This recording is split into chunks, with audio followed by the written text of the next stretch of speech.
our message for today, Going to the Chuppah. Now, you don't know what a chuppah is, but in a Jewish wedding ceremony, they stand under a chuppah. A chuppah has 4 poles and then a prayer shawl over the top. And sometimes they'll have 4 friends hold the corner of here we have here, it's chuppah. It's a wedding canopy that they stand under. And the chuppah reaches back, it points back to the Exodus story. And it says that we as a Jewish people, we lived under tents, like when we're in the desert escaping Egypt. And the Jewish people say this about the book of Exodus. They say the book of Exodus is a love story. It's a story about God marrying his people, the Hebrew people, or now it's Christ and the church is the bride. But they say the whole book of Exodus is a wedding story between God and his people.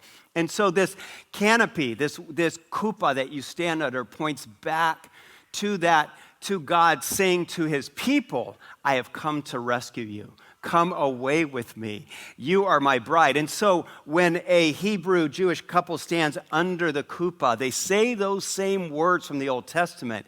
I have come to rescue you. Come away with me. Come and be my bride.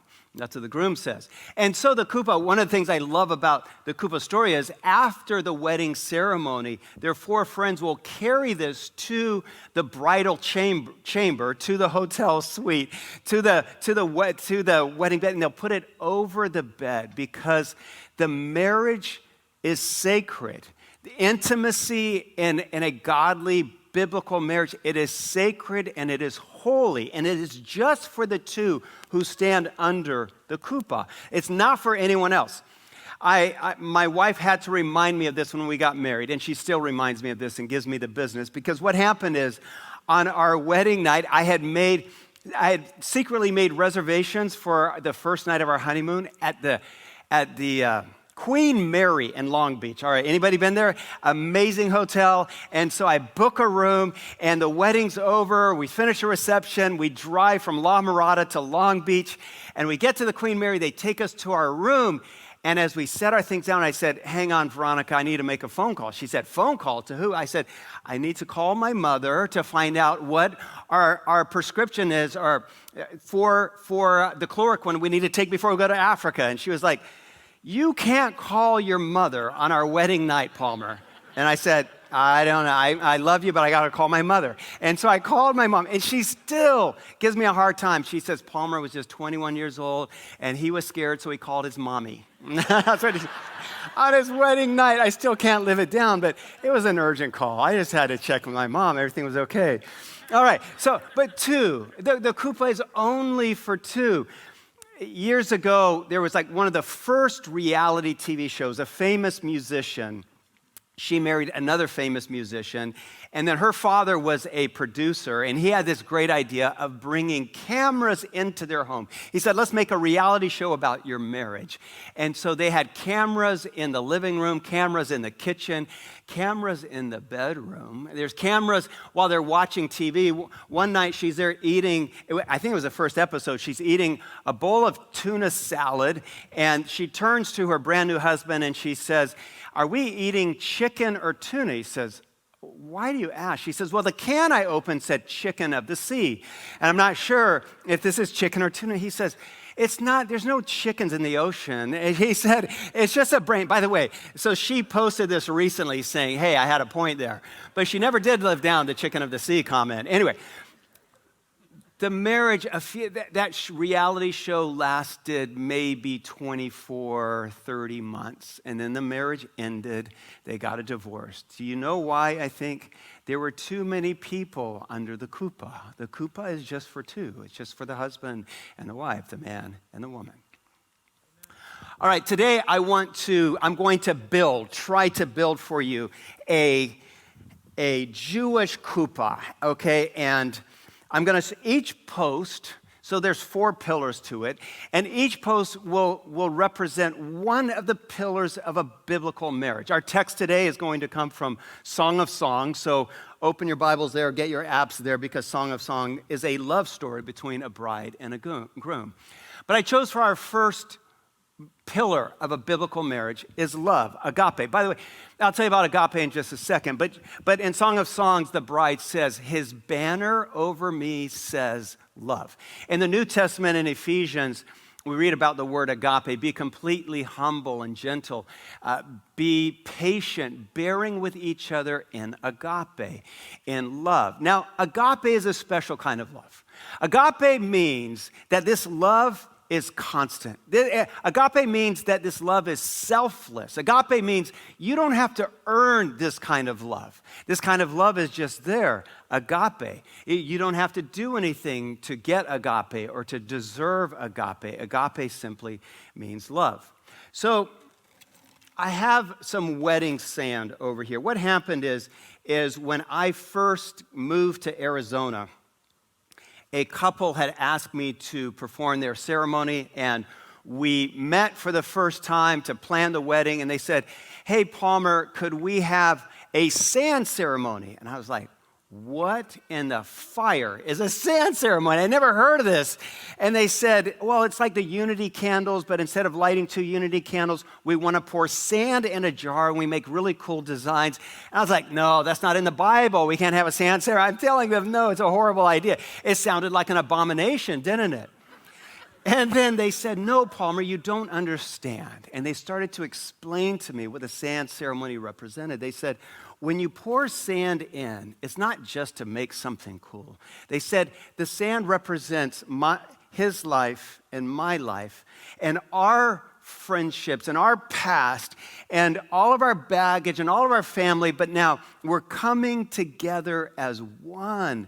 And they said, and you can never take it apart. Once the sand is in there, there's nothing you can do to take it apart, that it will always be mixed together. And so when they explained it, I thought, that might be better than the candle idea. And they're so right, aren't they? That our lives are like the sand in here. That you have a past, you have beautiful gifts and things that are great about you and qualities and abilities, but you also have your problems and your baggage, your mistakes that you've made, your failures, but it all goes in, and it's our life is together now. It's not his life or her life, it's our life together.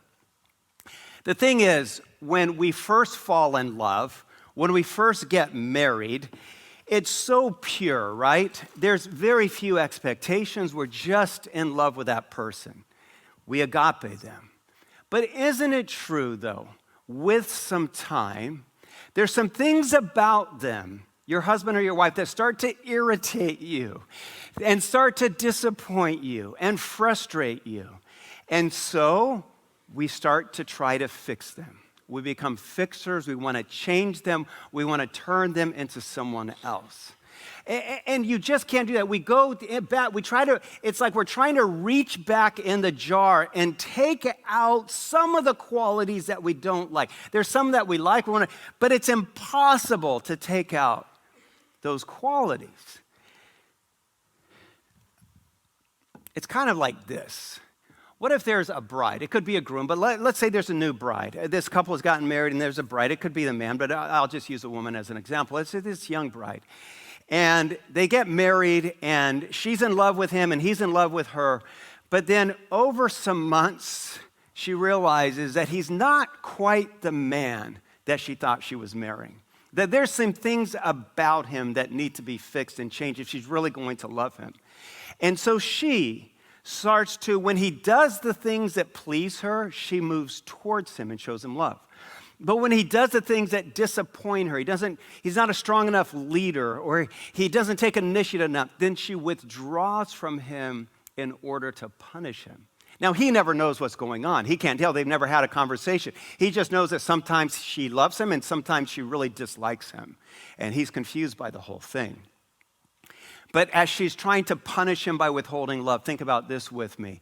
God never withheld love from us to teach us a lesson, does he? God just agapes us. God just loves us without conditions.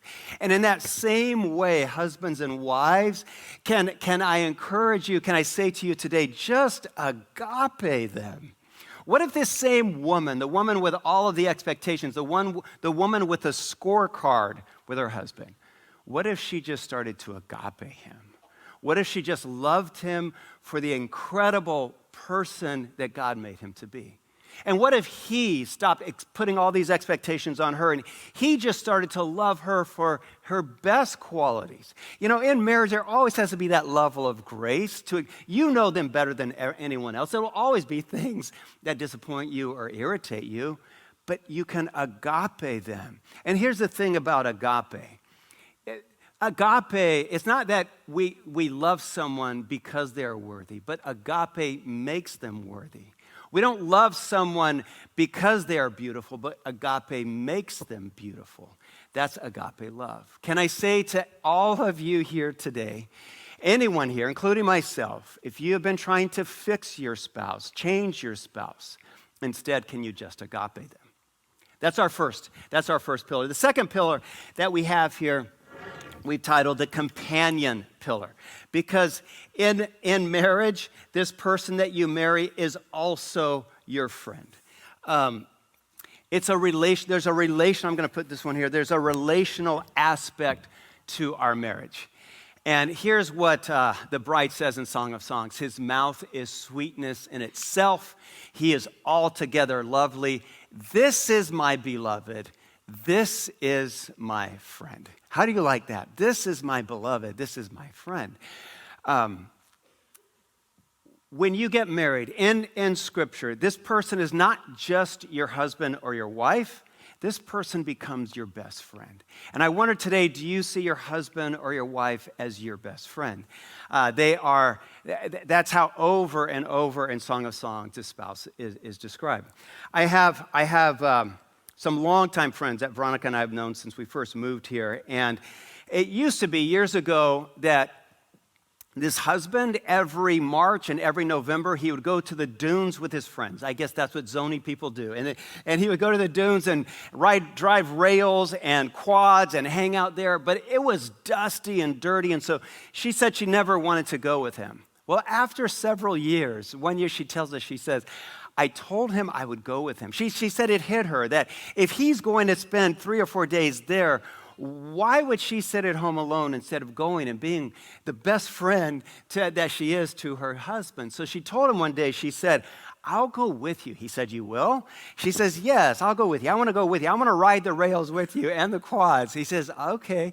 He said, I'd love to have you. She said, but I just need one thing. She said, I need somewhere good to sleep. You sleep in the back of the pickup, and stuff like that. Can you find me somewhere to sleep? He says, oh yeah, I'll get you somewhere to sleep. And here's the thing. He had at his work a 40-foot semi-trailer. So he brought that home, and he turns his 40-foot semi-trailer into the world's best camper. And he put a living room in it, and he put a kitchen, he put a shower in it with running water, he put heat and cold in it. He put a bedroom with a queen bed. And I've slept in there, not in the queen bed. They put me back in the cot in the back. But there's a queen bed for her in there. And so now, still every year in the spring and the fall, they go to the dunes together because this is not just her lover. This is her best friend. I love how in Song of Songs, it just doesn't talk about her being his friend. Let's put that back up, that verse. But it also says, she says, his mouth is sweetness itself. So if this is really your best friend, my encouragement to you today is to start to say the best things about them. I think if someone is your best friend, you build them up with your words. If someone is your best friend, you trust them, you confide in them, you do things together. If someone is your best friend, you do ministry together. But in Song of Songs, we have this line, his mouth is sweetness. And then listen to what she says next. Let me hear your voice, for your voice is sweet. I think sometimes we can forget that the words that you speak breathe life or death into your marriage. The psalmist says this. The psalmist says, your words bring life or death. And in marriage, sometimes we only focus on their worst qualities. Can I say start to champion their best qualities. Start to say the best things about them, not just the worst things. When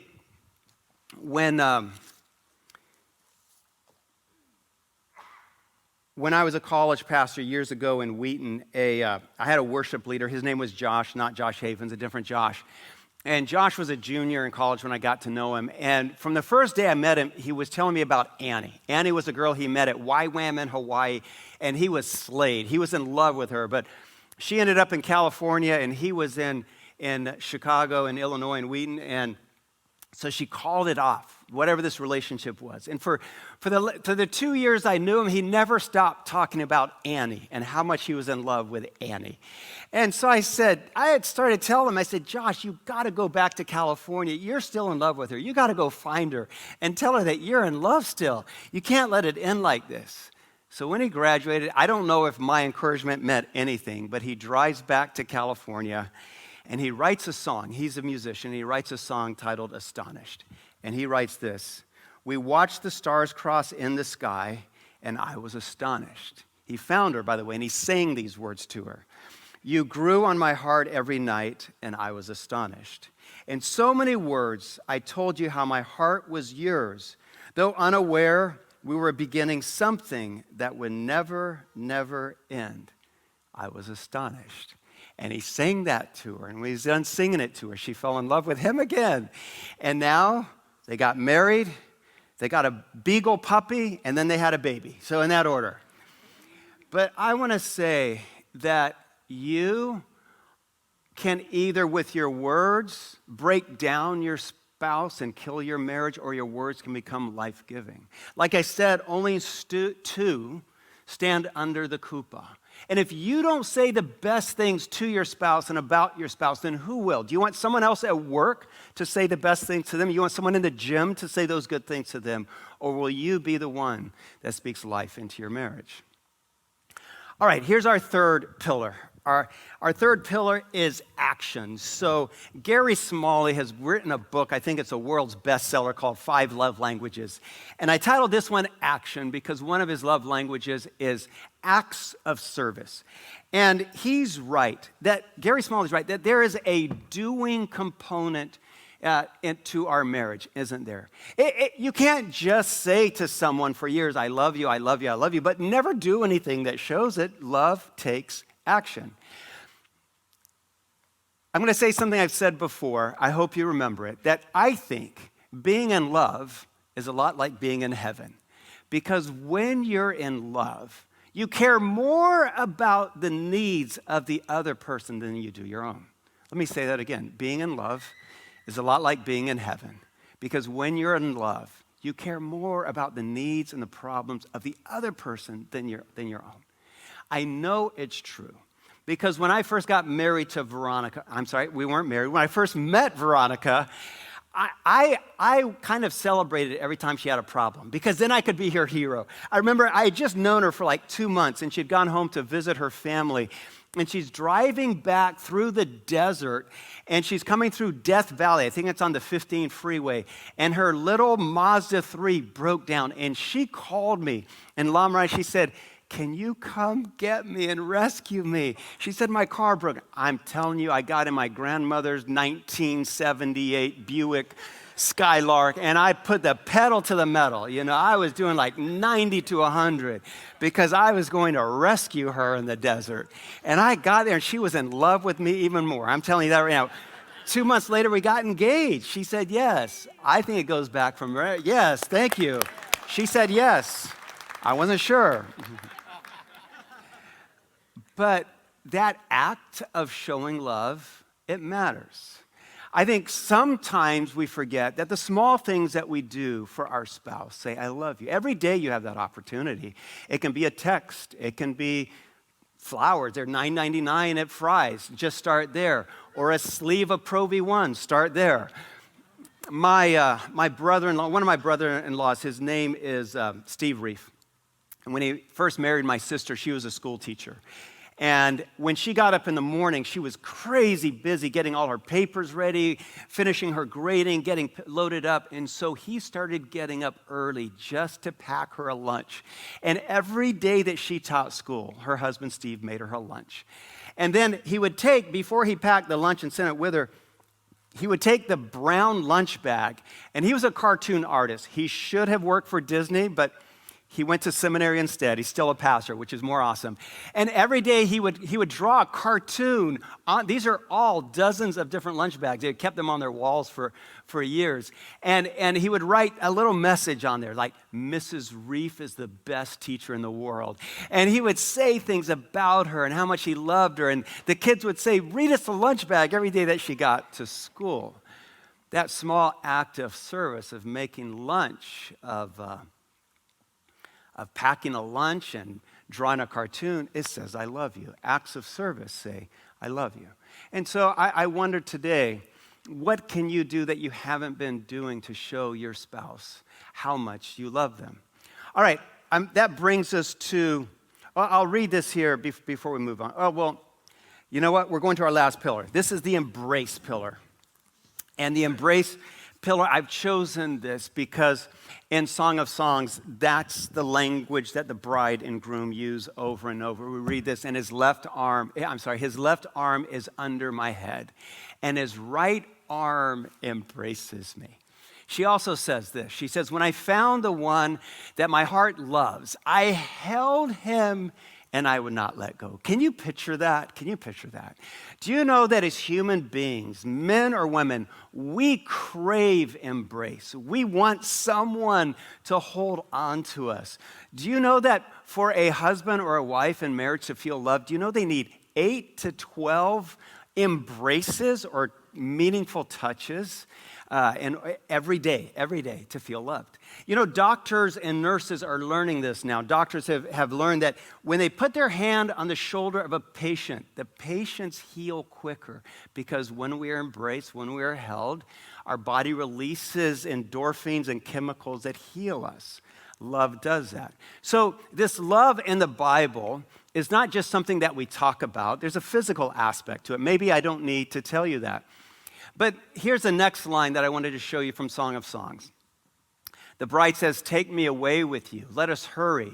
Let the king bring me into his chamber, into the wedding chamber. This line, let the king bring me into the wedding chamber, I want you to know that is wedding ceremony language. So the Jewish ceremony goes something like this. They stand under the Chuppah, and then they have the wedding ceremony. They stomp on the glass and they say Mazel Tov, right? And then they have 4 friends, like I said earlier, pick up the 4 corners of the Chuppah, and the wedding party leads the way to the bridal chamber. All the friends, all the family, the aunts and the uncle, all walk ahead as the couple walks under the Chuppah. And then they walk to the bridal chamber. They walk to the honeymoon suite. And they put this up over the bed because the wedding is holy, right? And then, this is where it gets really good. The whole wedding party waits outside the room. They go and stand, the uncles, the aunts, all the friends, they stand outside the room, the door is locked, and they're waiting for the couple to have, all right, so this is church. Okay, earmuffs, everybody, because I need to say this, and this is important, that sex is divine. Sex is from God. Sex is God's idea. Sex is a gift from God. In marriage, sex is good and beautiful. Yes, we can ruin it. We can abuse it. We can turn it into something ugly. We can try to manipulate people with it. But this intimacy that God has for a husband and a wife, a man and woman in marriage, it's very divine. It's his idea. It's a gift from him. All right, that takes us to the final part of our wedding ceremony is the talis or the talit. But this is a prayer shawl, and you can't have a chuppah without a prayer shawl. So in the Hebrew service, they take the prayer shawl and you attach it to the 4-post. This should not be on the ground here. And the prayer shawl, it represents the Shekinah glory of God. It represents the presence of God. Because when the Hebrew people were in the desert, I think you know this if you've read the book of Exodus, you know that over them every day, every night, the Shekinah presence of God was either a cloud by day or a fire by night. And Shekinah simply means that God is here. God is in this place. God is hovering over his people. That's what it meant in the book of Exodus, this love story between humanity and God. And now, when a Jewish couple comes and gets married, they want this prayer shawl over them because it reminds everybody in the room that God is present, that marriage is holy, that marriage is beautiful, and God is there. Marriage is just for these two, but the presence of God hovers over this brand new bride and groom. And as they get married, they're asking, may God's presence stay thick and heavy in our marriage forever. May the Shekinah glory of God be over this couple as long as they're alive. That's why they put a prayer shawl over it. You see, when you get married, at least in a Jewish ceremony, they realize that when you get married, there's things about you that need to be left in the past. So they take a glass and they put it on the ground and they step on it and shatter it. Mazel tov. Because all your past, everything that's broken about you is gone. Now a new life begins with this marriage ceremony. The Chuppah is a place of forgiveness because you don't hold the past against the one that you love. The Chuppah is a place of healing. Maybe there's been things that have damaged you or your spouse in the past. It's all left behind. The Chuppah is a place of healing. Today, maybe you sit here this morning. Maybe your marriage needs some healing. Maybe you need to stand under the Chuppah. Maybe something has broken your marriage, has damaged the love. That can be left behind when you stand under the Chuppah. Maybe in your marriage today, it's been low on love. It's been high on criticism and words that hurt, but it's been low on love. The Chuppah is a place of healing love, agape love, unconditional love. So I'm going to ask you, I'm going to invite you to do something that you've probably never been asked to do before in church.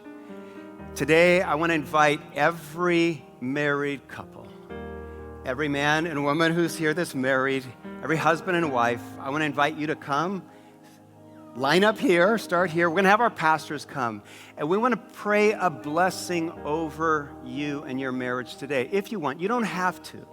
But I want to invite every couple to come and just stand right here. And then Andrea is going to share a song with us that she sang at her own wedding. And as she sings this blessing, we want to pray a blessing over you. So husbands and wives, come right here, right now. And our pastors are going to come with you under the Chuppah just to pray a blessing and to say that we love you.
turning pink, where only the sweetest words remain.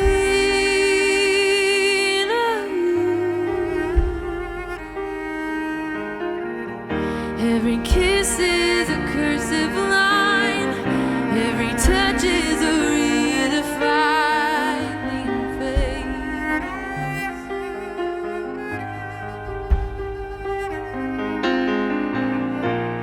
I surrender who I've been for who you are.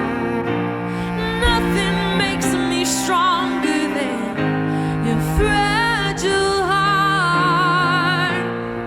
If I had only known how it feels to be yours, would I would have known what I was living for alone.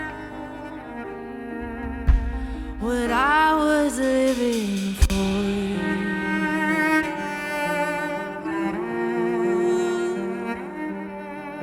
What I was living for.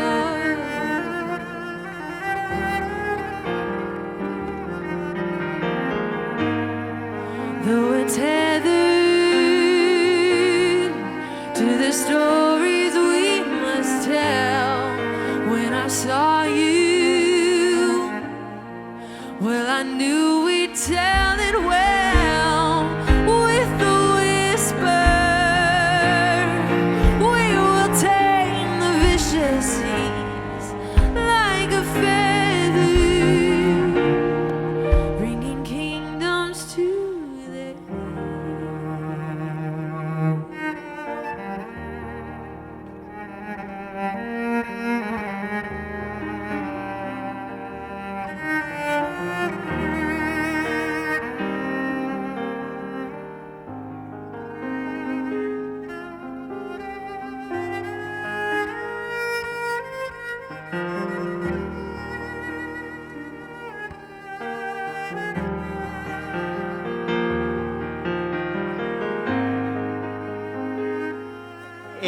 Of course, in a Jewish wedding ceremony, when the bride and groom walk out from under the chuppah, everyone celebrates. So now I need everyone to stand.